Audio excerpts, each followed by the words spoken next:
नमस्कार बच्चों, कक्षा 12वीं हिंदी ऐच्छिक काव्य खंड में पाठ नंबर 8।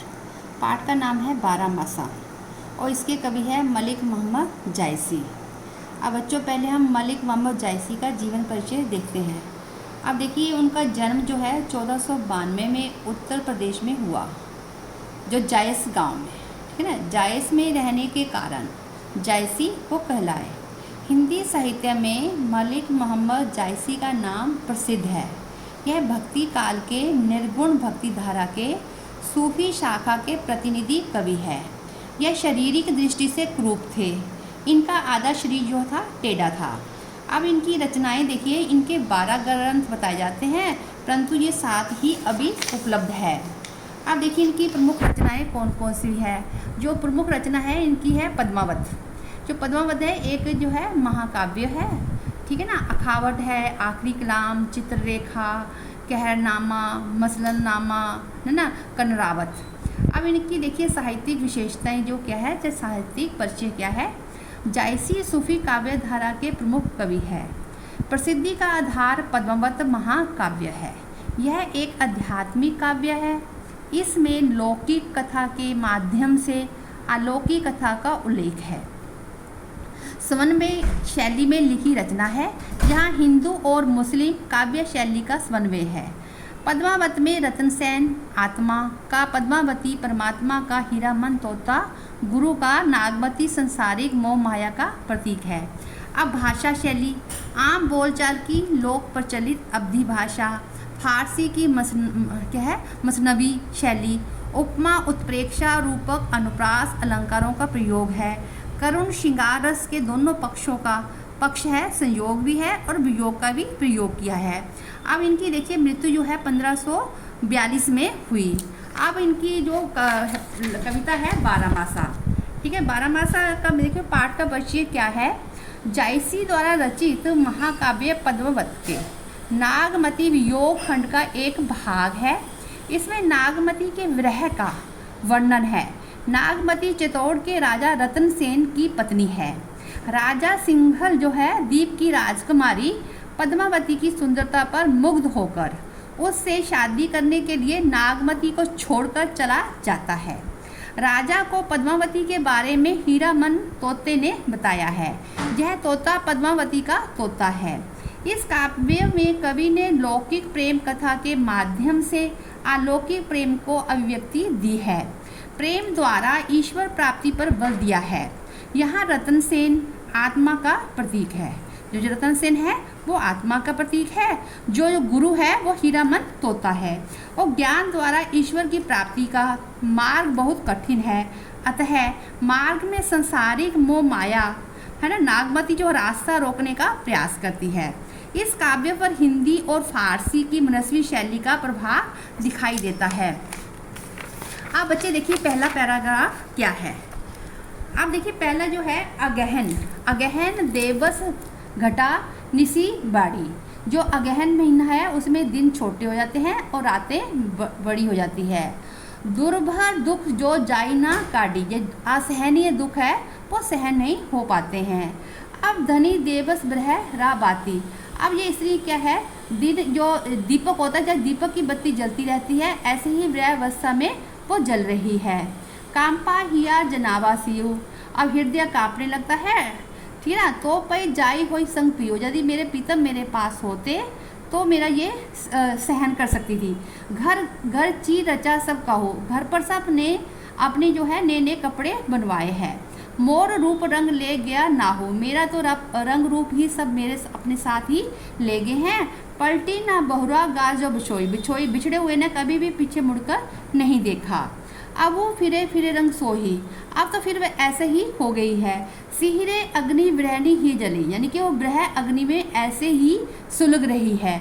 सुलगी सुलगी दगर इशारे। सुलग सुलग उनकी जो है शरीर की जो है राख हो गई है। अब देखिए यह दुख दग्ध न जाने कौन तू, यानी कि उसके दुख को उसके प्रीतम के बिना कोई नहीं जान सकता है। जौवन जन्म करूँ बस सतु, यानी कि जौवन उसका सारा ये भस्म हो गया है। ये जो अभी पड़ी थी चुपाई है, अब ये जो है दोहा है। पियो सो केहू सदेशा ए बमरा ए कागा। अब जो है नागमती है जो भमरे और कौवे के माध्यम से संदेशा देना चाह रही है। जो धनी ब्रह जरी गई तो धुआं का लागा, हम जो काले हुए हैं ये उसकी ब्रह अग्नि से के धुएं से हम काले हो गए हैं। अब शब्द अर्थ देखिए इसके क्या है। देवस मैंने दिन, घटा मैंने कम, निशी होती है रात, बाड़ी मैंने लंबी बढ़ना, दुर्बर मैंने असहनीय, कीमी मैंने कैसे, काड़ी मैंने गुजारना, और धनी होती है स्त्री, सियो शीत ठंड, चीर मैंने वस्त्र, नाहू मैंने नाथ से स्वामी, पलटी ना बहुरा मैंने लौट कर नहीं आया, और सियरी मैंने ठंडी, शारा मैंने रहा। आप बच्चे इसका जो आप सप्रसंग व्याख्या देखिए क्या है, ध्यान से सुनेंगे।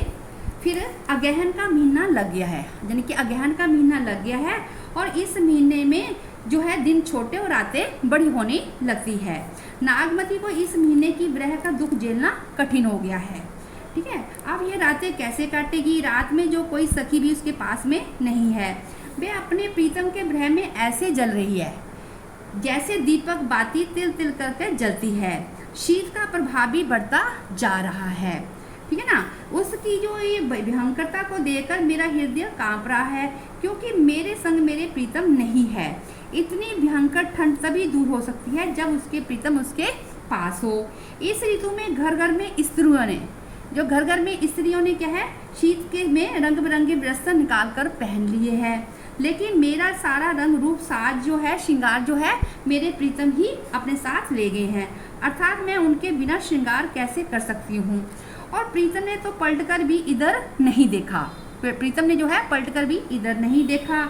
अभी भी उनकी कोई खबर नहीं है कि वे कहाँ फिर रहे हैं। इस शीत से बचने के लिए जगह जगह अग्नि जलाई जाती है, पर मुझ जैसी गृहिणियों के लिए हृदय ऐसे जल रहा है जैसे अग्नि सुलग सुलग कर, जो अग्नि सुलग सुलग कर मेरे शरीर को जलाए जा रही है और उसे राख किए जा रही है। उसे क्या है, राख किए जा रही है।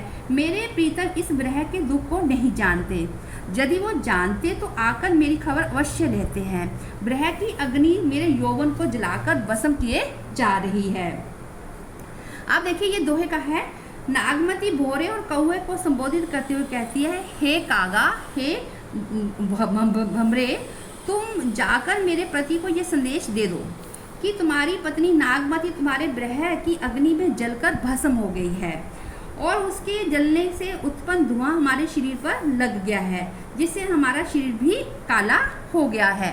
अगला पैराग्राफ देखिए, सेकंड जो है, पूस जर थर थर तन कांपा। अब क्या, पूस महीना लग गया है और शरीर जो है ठंड से तर तर कांप रहा है। सूरज जड़ाओ लंक दिशी जाया, जो सूरज है लंक का दिशा में चला गया है, दक्षिण दिशा में चला गया है। और ब्रह बाडी बा दारुण की, यानी कि ब्रह की अग्नि इतनी कठिन हो गई, भयंकर हो गया, उसके रहना बहुत मुश्किल हो गया है। कंपी कंपी मेरो हृदय हरीर जीव, मेरा जो हृदय है बिल्कुल कंप कपा रहा है। और कंत कहाँ है लागो हीरे, मेरा प्रीतम कहाँ है जिसके मैं हृदय में लगूं।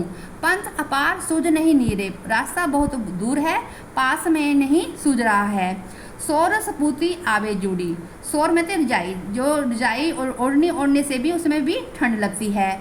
जानो सेज हिम्बल बूढ़ी, जो सेज जो शैया है, जो बिस्तर है, वो भी ठंडा बर्फ जैसा लगता है। चकेई निशी बिछड़े दिन मिला, चकवा चकी जो पक्षी होते हैं वो रात को बिछड़ जाते हैं लेकिन दिन में वो मिल जाते हैं। हो निशी बासर ब्रह कोकिला, जो नायिका है वो कोकिला है, वो दिन रात ब्रह की अग्नि में जल रही है। रैनी अकेली साथ नहीं सकी, रात अकेली है, उसकी कोई भी सखी उसके पास नहीं है। कैसे जियो बिशोई पंखी, जिस प्रकार पक्षी के पंख नहीं होते वो जीना उड़ना मुश्किल हो जाता है, इसी प्रकार नायिका को भी बहुत मुश्किल हो रहा है। वो लग रही है वृह संचान भवे तन चांडा, संचान है बाज, जो बाज है मेरे को जीवित को ही खाना चाहता है, जियत खाए मुझे नहीं छोड़ा और मुझे छोड़ना नहीं चाहता है। अब कह रही देखिए दोहे में, रक्त डरा आंसू गरा, यानी कि खून भी सूख गया है, मांस भी गल गया है और जो हड्डियां हैं वो संक के समान हो गए हैं।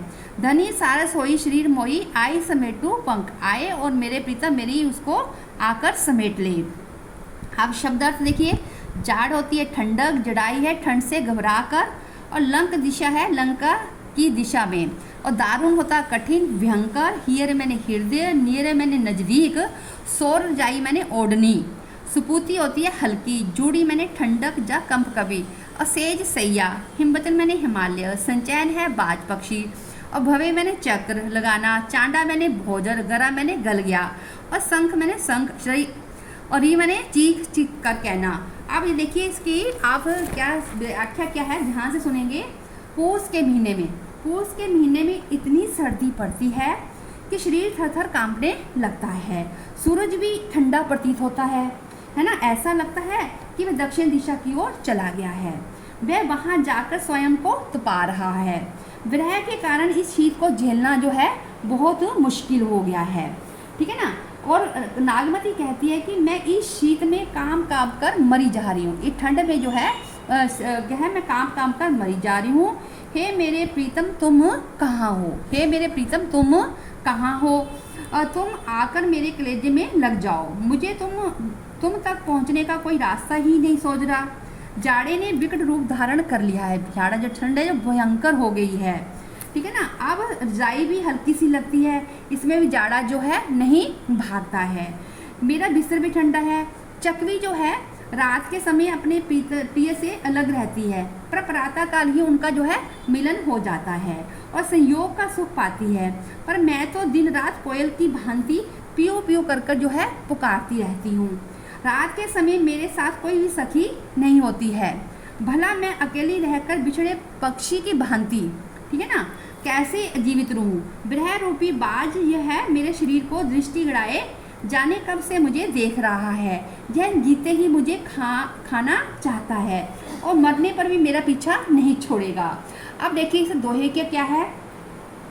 नागमती कहती है कि इस विरह के कारण मेरा सारा रक्त आंसू की राह में बह गया है, ठीक है ना। शरीर का जो मांस है वो भी गल गया है, हड्डियां सूख कर संग के समान हो गई है, मैं सारस की जोड़ी की भांति प्रिय रटती रहती हूँ। इस मरण अवस्था में आकर तुम मेरे पंखों को समेट लो। आगे देखिए शब्दार्थ। जाड़ मैंने ठंडक जड़ाई होती है ठंड से घबरा कर, लंक ऋषि मैंने लंका की दिशा वाला, दारुण मैंने कठिन, हीरे मैंने हृदय, नीरे मैंने नज़दीक है, सोर रजाई ओढ़नी होती है, सुपूती हल्की है, जूड़ी ठंडक जो है। धन्यवाद बच्चों।